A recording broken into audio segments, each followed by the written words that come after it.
welcome to another video. In this one, I am going to be doing the best class setup for the MX-9 submachine gun here in Black Ops 4. So that's the thing, guys, if you actually did not know, with update 1.13 that released Tuesday at the time me making this video, the MX-9 submachine gun actually got a buff, which is really good in my opinion. Honestly, ever since the full release of Black Ops 4, the MX-9 has been quite underpowered, so of course I am going to be doing a weapon guide for the MX-9 after the buff, and of course I am going to be talking about the MX-9 submachine gun, and of course I am going to be showcasing a really awesome creative class that I have for the weapon. And guys, this video is going to be in two separate parts, where the first part of the video I am going to be doing a weapon guide for the MX-9 submachine gun, then the second part of the video I am going to be doing a live commentary of me using that particular class setup in Black Ops 4. So yeah guys, now that I got the intro out of the way, let's actually dive right into the video. So talking a little bit about the MX-9 submachine gun, if you guys actually did not know, the MX-9 is the first submachine gun that you unlock in the game, and if I were to compare it to any other weapon in any other Call of Duty game, I would say that's very similar to the MP5K from Call of Duty Black Ops 1 as well as the Kuda from Black Ops 3. The damage on the weapon is actually pretty good, as well as the fire rate, and honestly at close range the MX-9 can absolutely melt opponents. So with that in mind, the effective range for the MX-9 submachine gun is close to medium range. However, if you can control your recoil and you tap fire the weapon, you can somewhat use this weapon effectively at medium to longer ranges. However, generally, when you are going to be using this weapon, try to stick to those closer ranges. Alright guys, now I am going to be moving over to the creative class I have for this video, and guys, as you can see, the creative class is going to be on your screen right now. Now that's the thing, for this particular class setup, I am going to be using the MX-9 Mark II. Now that's the thing, if you do not have the Mark II variation of the MX-9, it's not a big deal, you can still use this exact same creative class. However, you are going to be using just the standard version of the MX-9, and we are going to be using the Party Rock reactive camo. Moving over to the attachments, we are going to be using hybrid mags, and that's just because you want to be able to reload as quickly as you possibly can, and hybrid mags is of course going to be giving you a little bit more ammunition. Moving over to the second attachment, we are going to be using stock, just so that way we can sidestep as well as maneuver a lot easier. Moving over to the third attachment, we are going to be using rapid fire, and that is just because the MX-9 has a pretty decent rate of fire. However, if we are going to be putting on rapid fire, that's just going to be bumping up the rate of fire, so that way you can take out enemies a little bit faster at close to medium range. And of course, for our final attachment, we are going to be using long barrel, and that is just because I mentioned this a little bit earlier in the video, and that is of course the MX-9 excels at close range. However, if you put on long barrel, it is going to be making this weapon more effective at medium ranges. And then moving over to the gear, we are going to be using stim shot, and then for the perks, we are going to be using scavenger, and that is just because you do not want to run out of ammunition. And then ghost is really useful, just so that way you are going to be staying off the radar. However, if you guys would like to, you can always go ahead and switch out ghost for dead silence. It really just depends on your own personal preference. So yeah guys, that's going to be the class setup that I have for this video. Now a couple of notes about this particular class setup, and that is if you aren't going to be using the MX-9 Mark II, you can always go ahead and switch out one of the attachments for a red dot sight, and that is just because the iron sights going from the standard version of the MX-9 to the Mark II variation are actually quite different, and I do prefer using the iron sights on the MX-9 Mark II. However, if I am going to be using the standard variation of the MX-9, I like to use a red dot sight or an ELO sight, so if you want to go ahead and switch out one of the attachments or one of the perks for a red dot sight, feel free to go ahead and do so. So yeah guys, that's going to be it for the weapon guide portion of this video. Now I am going to be moving over to a live commentary of me using this particular class setup in Black Ops 4, so yeah guys, enjoy the live commentary. Alright guys, so welcome to the live commentary portion of this video. Now as you can see, we are going to be joining up into our first game.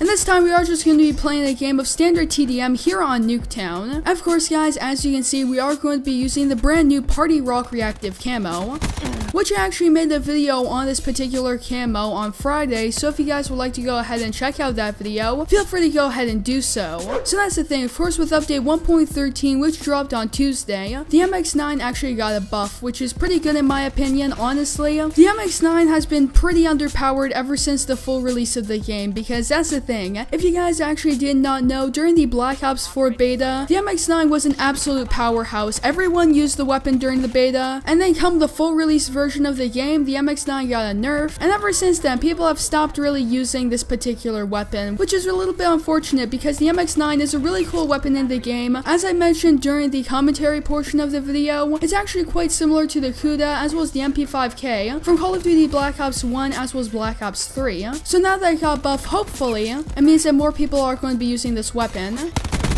And of course, with update 1.13, a lot of weapons got changed around, whether that be buffs as well as nerfs, being that the Spitfire as well as the Mannix and the SOG all got nerfs, and then the MX-9 as well as the Rampart 17 and the Auger all got buffs. Got contact. And we have the Sparrow over here. We got 1 kill, hopefully we can get some more. Honestly, this thing is a lot of fun to use.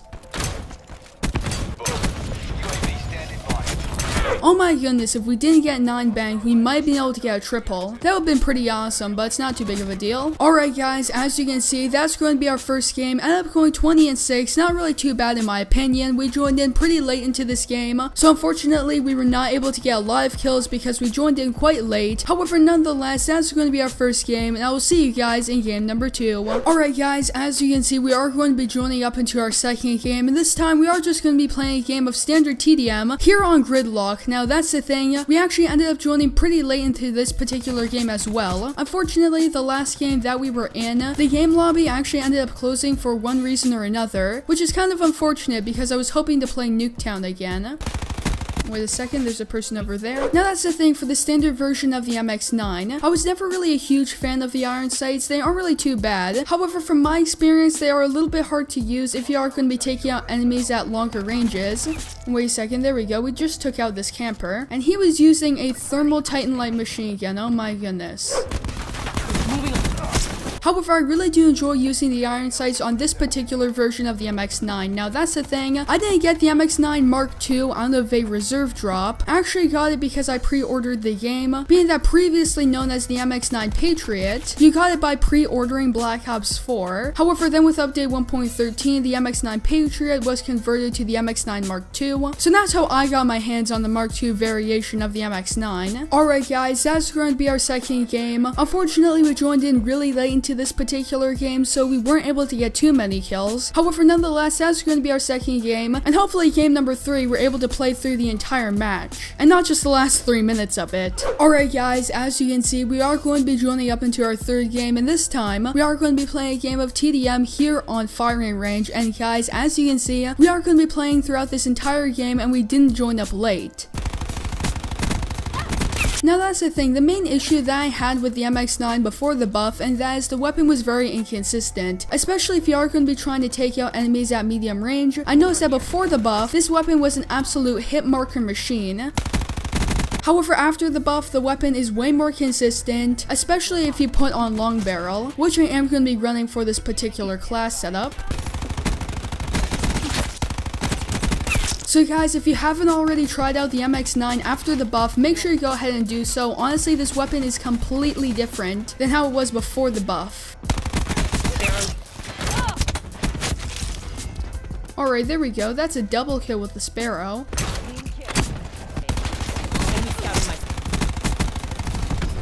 Alright, there we go. We now have our attack chopper.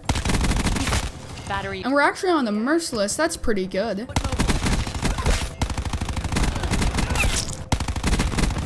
Alright, as you can see, our camo is starting to change a little bit. Right now, I'm actually going 27-2. That's pretty good.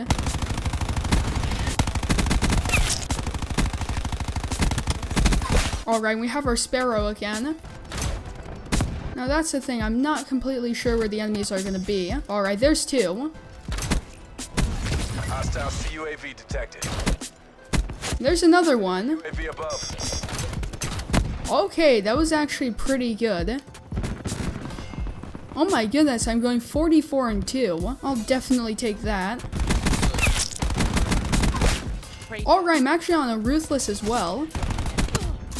Alright, so we ended up dying, but it's not too big of a deal. Alright guys, that's going to be the game. Ended up going 52-3. Pretty awesome game in my opinion, and we also got the play of the game. Of course, using the newly buffed MX-9 here in Black Ops 4. Alright guys, that's of course where I'm going to be ending off this video. I hope you guys enjoyed it, and if you did, don't forget to leave a like on it down below, as well as make sure to subscribe with post notifications turned on so that way you guys will not miss a new upload from me. So yeah, that's going to be it for this video. I hope to see you in the next one.